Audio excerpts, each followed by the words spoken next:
materias que expuestas al aire, todo tiene aire, ¿sí? Pueden ser encendidas y continúan ardiendo una vez retirada la fuente de ignición. Pongo un poquito, retiro la fuente de ignición y se mantiene. Por ejemplo, hidrocarburos pesados, madera, papel, tejidos de algodón y otros. Y el combustible dice casi lo mismo, dice materias que pueden mantener la combustión aún después de suprimida la fuente externa de calor, por lo general necesitan un abundante flujo de aire. Bien, ahí está una pequeña diferencia. Los dos retiros, pero uno va a necesitar como que un poquito más de aire para que prenda. La otra no tanto. ¿Y qué dice? En particular se aplica a aquellas materias que pueden arder en hornos diseñados para ensayos de incendio, a lo que están integradas hasta 30% de su peso por materia muy combustible. Por ejemplo, determinados plásticos, ¿sí? Cueros, lanas, maderas, tejido de algodón, tratados con retardadores y otros. Fíjense que acá sale tejidos de algodón y arriba también sale tejido de algodón. Y acá tenés la diferencia, plásticos, cueros, lana y madera, que por lo general son los materiales que nos vamos a encontrar nosotros en cada domicilio, ¿sí? Todo esto apunta a eso, cueros, lana, madera, tejido de algodón, tratados con retardadores y otros, determinados plásticos. Después vienen los poco combustibles, materiales que se encienden al ser sometidos a alta temperatura, pero cuya combustión, dice, invariablemente cesa al ser apartada de la fuente de calor, se apaga en el momento. Celulosa, artificiales y otros. Y están los incombustibles y los refractarios. Bien, les pido que hagan una clasificación en sus apuntes que me imagino tienen, clasificación de los materiales y ponen explosivo, inflamable primera categoría, inflamable segunda categoría, muy combustible, combustible, poco combustible y si quieren los refractarios. Y un ejemplo de cada uno. ¿Por qué es importante esto? Porque después viene una clasificación de riesgos de acuerdo al tipo de combustible. Entonces, mínimamente yo tengo que saber cuáles son los combustibles. Si nos fijamos, la adelanto un poco, en la tabla 2.1, que es la vuelta de la página, esta que está acá, a ver, no, esta que está acá, esta que está acá, 2.1, de este lado, y acá tienen los riesgos, de acuerdo a la clasificación del material. Por ejemplo, allá abajo dice, riesgo 1, explosivo, riesgo 2, inflamable, riesgo 3, muy combustible, riesgo 4, combustible, riesgo 5, poco combustible, 6, incombustible, 7, refractario. Bien, entonces tengo la clasificación. Para eso me tengo que saber mínimamente la clasificación de los materiales. ¿Por qué? Porque en un momento me van a preguntar, ¿qué actividad tenés y qué tipo de riesgo es? Y entonces uno dice, tenés tal material. De acuerdo al material, yo digo, estos materiales son combustibles. Bien. Y de ahí voy a la tabla y combustible me dice que es riesgo 4. Bien. ¿Está? No se vayan, pues se me van todos ahora ya. Se me va Natalie también, se me cayó otro. ¿Qué voy a hacer con 17 alumnos? Bien, entonces yo necesito conocer los distintos tipos de material para hacer la clasificación de los riesgos. ¿Por qué es importante la clasificación de los riesgos? Porque cuando hagamos un cálculo, la ley me determina de qué grueso tiene que ser la puerta para que no se produzca un incendio o retarde un incendio, las paredes, de qué grueso o de ancho tienen que ser, de acuerdo al riesgo, me va a decir las paredes tienen que ser de una resistencia de tanto. Entonces yo tengo que determinar bien eso para que los cálculos también sigan siendo correctos. Porque si yo no determino bien el tipo de material, los cálculos van a salir incorrectos. Y después, de acuerdo a todos estos cálculos, al final me va a decir, usted para ese tipo de instalación necesita un extintor clase A con tanto potencial, un clase B con tanto potencial. Vamos a una tabla y me dice necesita un triclase de 10 kilogramos. Todos esos cálculos me lleva simplemente para que yo al final pueda aconsejar qué tipo de extintor. Entonces, en cada uno de los detalles tengo que ir teniendo en cuenta, porque si me pierdo en alguno o lo hice mal, voy a terminar recomendando mal un extintor. ¿Bien? Me expliqué, los mareé, se fueron todos. Acá estamos, profe. Profe, lo nombramos todo lo que dice en el libro hasta el punto 1.6.3. Bien, pero a ver, sí, anótenlo en ustedes, pero quiero saber si me expliqué a dónde vamos a llegar.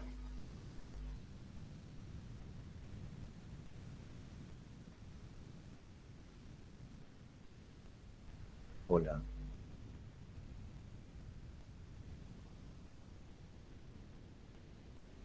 Sí, profe. No, eso es la única, Natalia, el resto parece que o se perdió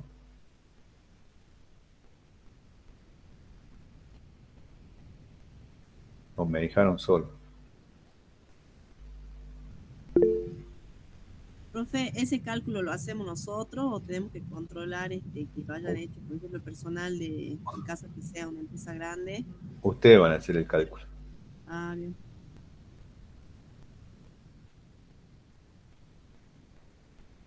¿Qué quiere Todo. decir A ver, leo una pregunta de Marco. Miguel, está bueno que lo digas porque este tema, si no vas entendiendo un tema, menos el otro, y va a llegar al final que no vas a saber ni para dónde salir corriendo. ¿Sí? Así que por eso prefiero que lo digan y por eso prefiero que hagamos medio interactuado esta clase, porque si no se pierden y nos vemos, chicos. Marco me dice, profe, en medio de una construcción se toma en cuenta todo eso. Me pregunto por el tema de que si es una escuela se toma en cuenta eso, el material. Sí, se toma en cuenta todo.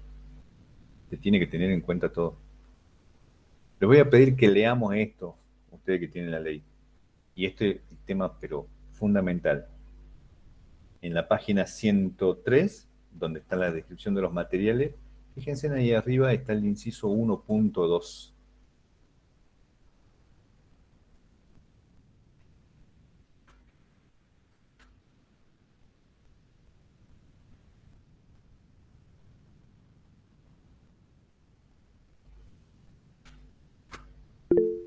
¿Encontraron? Sí, profe. Carga de fuego. Bien. Le explico. Yo puedo tener papel, ¿sí? Tengo unos libros. Papel. Bien. Allá tengo una biblioteca que también hay papel. Tengo un escritorio, madera. Otro de madera. Tengo, a ver si se llega a ver, un parlante, plástico, ¿sí? Otro parlante por allá, plástico, parte del monitor plástico. Plástico. Pintura en las paredes.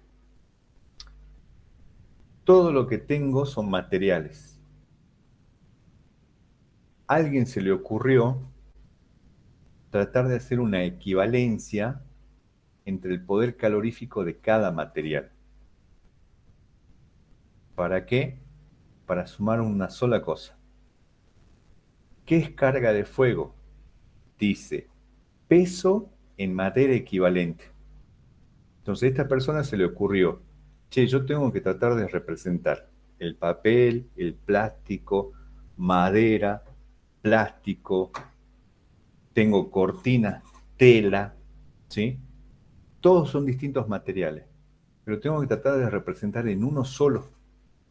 Entonces, ¿qué es carga de fuego? Dice peso en madera equivalente. Tomó como equivalencia el peso de la madera. porque un pedazo de madera se puede cortar, se puede medir, se puede prender fuego y se puede apagar en un momento. Entonces relaciono todos los materiales con la madera. Y la definición dice, peso en madera equivalente, ¿sí?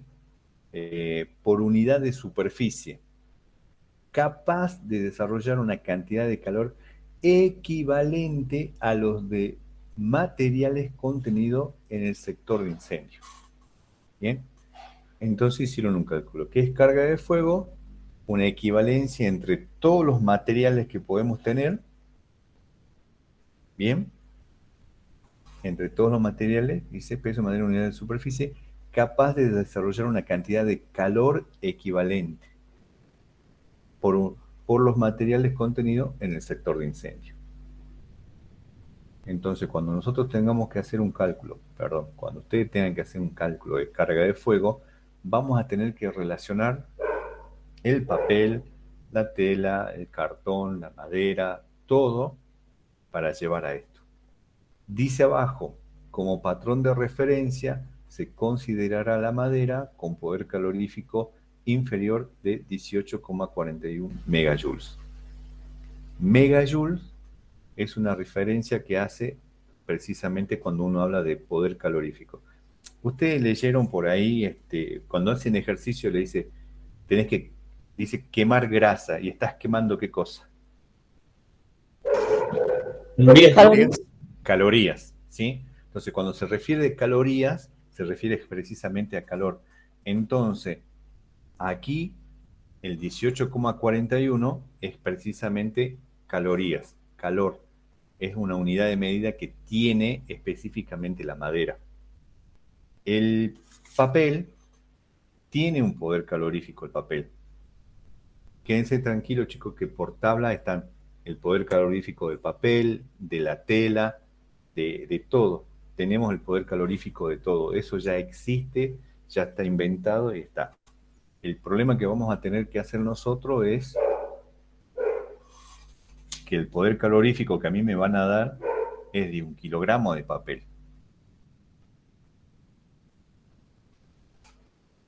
Entonces yo voy a tener que calcular cuánto es el poder calorífico, por ejemplo, de 10 kilos de papel.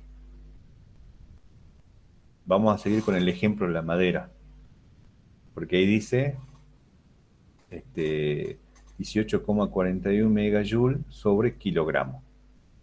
Si yo tengo 10 kilos de madera, ¿cuánto creen que será mi poder calorífico?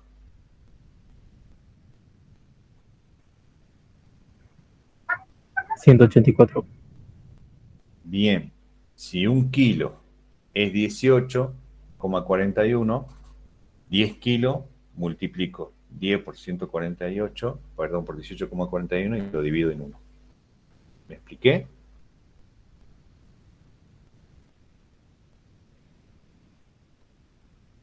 Lo que vamos a hacer es comenzar con el tema de calcular el material equivalente que tenemos en peso de madera. Y ahí viene un tema. Tratar de hacer esta relación. Es lo mismo que le diga, a ver, si una botella de gaseosa dice que es de 2 litros, si tengo 10 gaseosas, ¿cuántos litros tengo? 20. 20. ¿Vamos con ese ejemplo? Una regla de 3 simple, profe. Una regla de 3 simple. Nada más para que ustedes hagan el cálculo de lo que va a ser el poder calorífico de cada material. Si yo tengo un escritorio de madera, ¿sí? De más o menos 20 kilos. Lo hagamos fácil, de 100 kilos. ¿Cuánto sería mi poder calorífico de madera? Lo multiplico por 18,41. 1841. 1841. Bien. La carga de fuego es el material equivalente representado en peso de madera por unidad de superficie. ¿Está?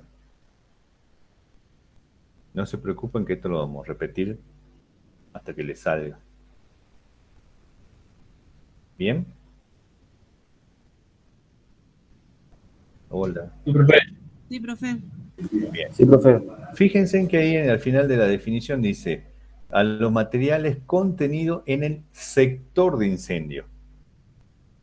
Y ahora la pregunta sería, ¿qué es sector de incendio? Vayan anotando, ¿no? Por favor. Den vuelta a la página, ¿sí? Y en el 1.11,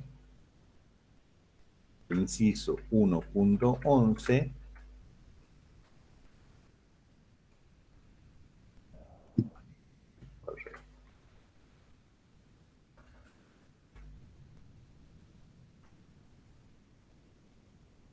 ¿qué dice?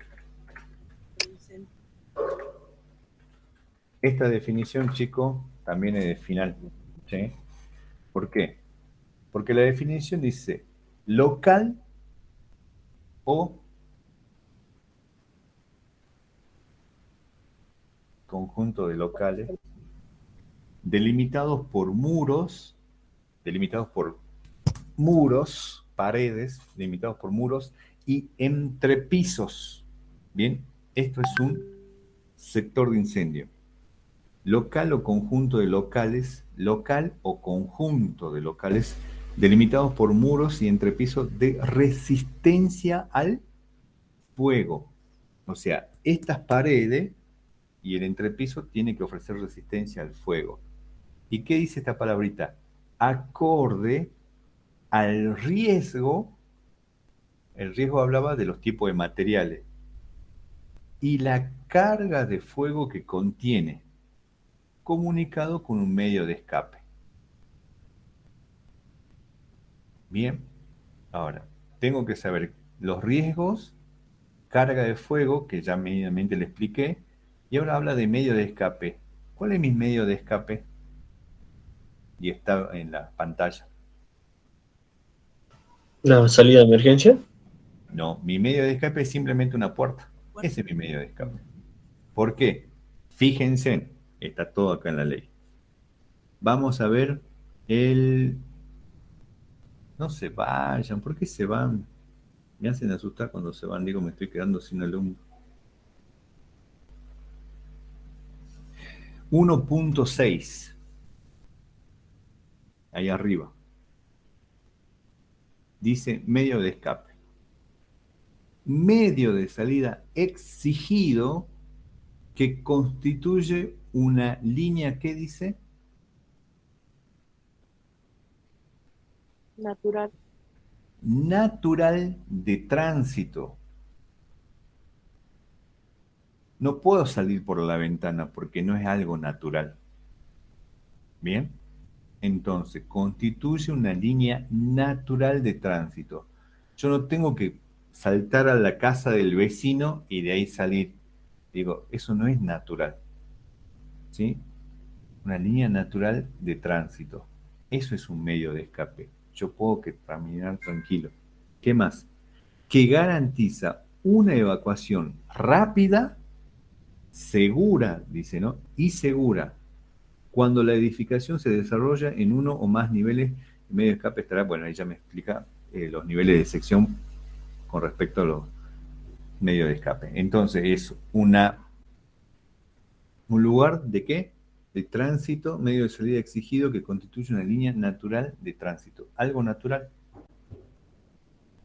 Entonces, sector de incendio es un local o conjunto de locales delimitados por muros, ¿sí? Paredes y entrepisos con una resistencia al fuego y acorde a los materiales o a la carga de fuego que en ella está, conectados con un medio de escape.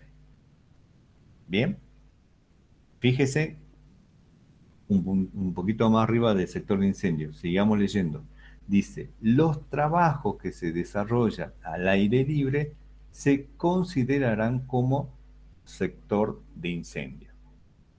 ¿Se acuerdan que al principio en el artículo 1, el artículo 160 de la ley, hablaba también de trabajos que estén fuera, decía? ¿Sí? que se dispondrán, y hablábamos cuando estaban los extintores, decía, a tener en cuenta que se dispondrán entre trabajos afuera. Bueno, acá dice que los trabajos que se desarrollen al aire libre se considerarán como sector de incendio. Bien, entonces ahí viene la pregunta. Me quedan 10 minutos. No sé, ¿cómo van? Dígame si le duele la cabeza y paro acá porque es interesante esto. No, sí, profe. ¿Está claro como el agua turbia? Sí, hasta ahora sí. Pero soy la única que responde, Natalia. El resto está... Profe, ¿Qué? ¿hay un listado de materiales que oponen resistencia al fuego? Sí. Es más, hay una tabla que dice cuál es la resistencia que tiene cada material. No, claro, pero preguntaba por el sector de incendio, o sea, hay algunas paredes o tabiques que se hacen de Durlock y eso no sé si se delimita como sector de incendio. ¿Sí? Sí, porque el Durlock tiene una resistencia al fuego. Ya que está ahí y están haciendo preguntas, el inciso 1.10, fíjense en qué dice, resistencia al fuego. Dice, propiedad que se corresponde con el tiempo expresado en minutos durante un ensayo de incendio, después del cual el elemento de construcción ensayado pierde su capacidad de resistencia funcional. ¿Qué es la resistencia al fuego? La propiedad de un material, ¿sí? Con el tiempo expresado en minutos, dice, durante un ensayo de incendio. Por lo general, la resistencia de los materiales se representa con la letra F mayúscula de imprenta y, como dice ahí, la resistencia en minutos. Por ejemplo, ¿cuál sería la resistencia que acabo de escribir yo? ¿Cuántos minutos tardaría en evitar que el fuego pase? Acabo de escribir ahí en 30 el chat. minutos. ¿Cuánto? 30 segundos. No, dice expresado en minutos. Dice. Media hora. 30 minutos. 30 minutos. Ese, Una hora y media. 90 minutos. 90 minutos. No es tan difícil, chicos, es así, no se están equivocando. Eso. Dice que la resistencia al fuego se representa el tiempo expresado en minutos. Cuando vos compres un Durlock, el Durlock a veces viene una cinta y de acuerdo a la cinta ya te está diciendo qué resistencia. O si no, te tiene que decir F30, F60, F90, F120.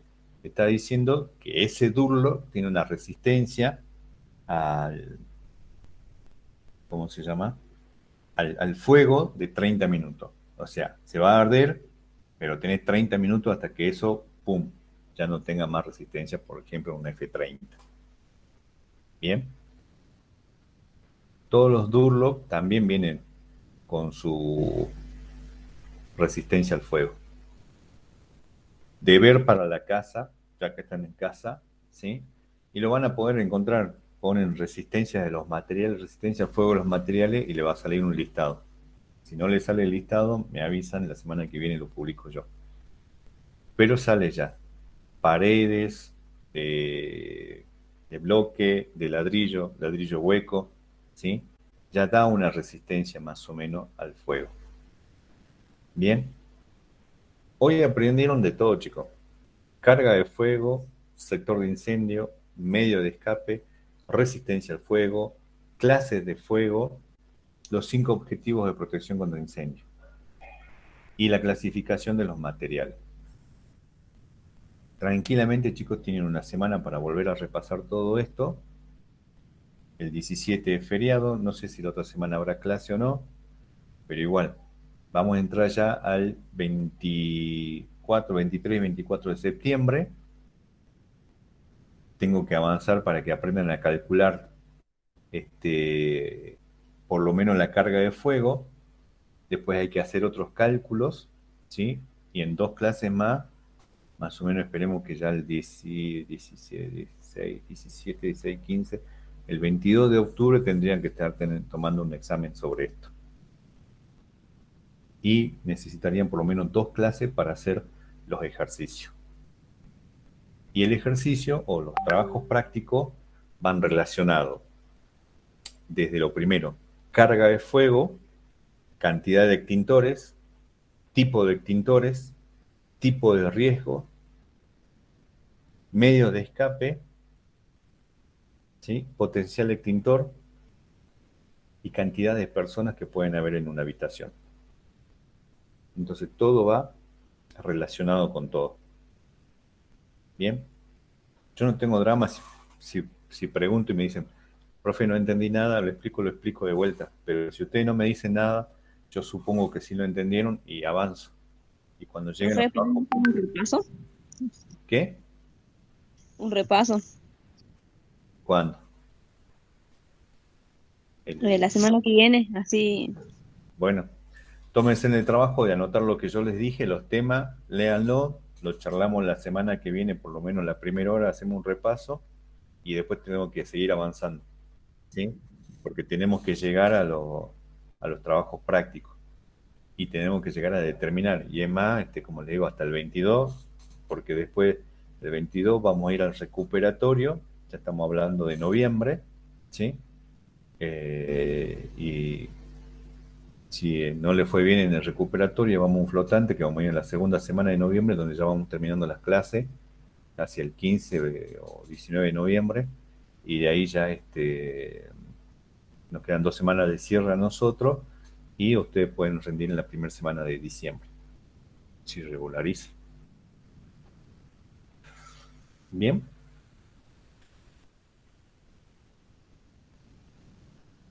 Bueno, en que callo otorga. Listo, chicos.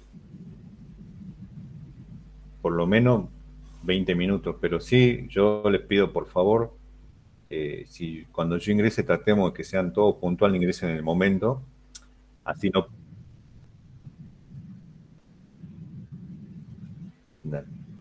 No hay problema, tratemos, yo le pedí que estas clases, yo le dije que iba a tratar de ser así todo online, porque este tema es interesante, si bien hay video, yo el año pasado lo intenté, y los chicos se perdieron, el trabajo práctico fue un desastre, tuve que cambiar otro parcial, que también terminó siendo un desastre, y así que terminamos con el flotante y recién regularizando a lo que le pusieron ganas en esa oportunidad. No quiero que me pase lo mismo. Así que bueno, díganle a sus compañeritos que no se pierdan el que se perdió, díganle, che, trata de engancharte en la próxima porque no entendés esto, no entendés nada después al final. ¿Bien? Bueno, perfecto. Listo, los dejo libre. Buen fin de, pórtense bien. Hasta luego, profe. Nos vemos, profe. Hasta luego, profe, buen fin de. Nos vemos. Gracias. Hasta luego, profe. Hasta luego.